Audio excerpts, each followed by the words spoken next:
Hujambo popote ulipo, kwa majina naitwa Siombo Kameta, mimi ni Mkenya na nina umri wa miaka 25. Siku ya leo ningependa kuwajuza vile kuwapa ushauri kuhusu kirusi cha corona almaarufu COVID-19.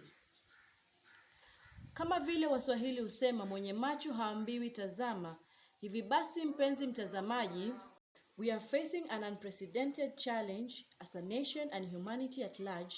But we are a strong nation with strong people, and together we will triumph.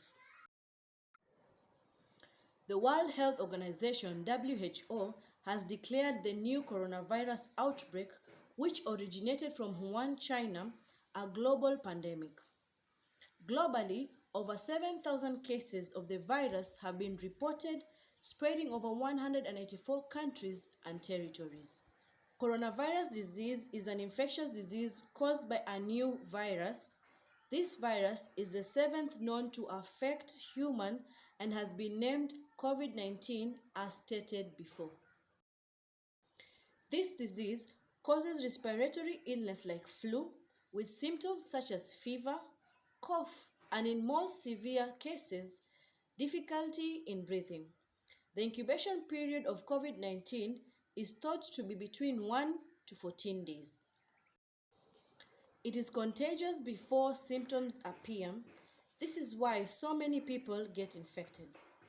People infected can also be asymptomatic, which means they do not display any symptoms despite them having the virus in their system. The disease spreads primarily through contact with an infected person when they cough or sneeze. It also spreads when a person touches a surface or object that has the virus on it, then touches their face, including one's eyes, mouth, or nose. The WHO declared the virus a global pandemic on March 11th, and they said, and I quote, "deeply concerned by the alarming levels of spread and severity of the outbreak," end of quote. As of now, we have 50 confirmed cases with 1 full recovery and 1 death in Kenya. The other 14 cases who are in quarantine undergoing more tests to confirm their status. Our government has also embarked on mass testing of 2,050 people who had been put under mandatory quarantine. The government so far has about 20,000 testing kits and is still receiving more. Kenyans will be looking at a very grim scenario if we do not work together to tame this virus. The Ministry of Health preliminary modeling data shows that coronavirus cases will have hit 5,000 by mid-April and 10,000 by the end of April if we do not make drastic intervention.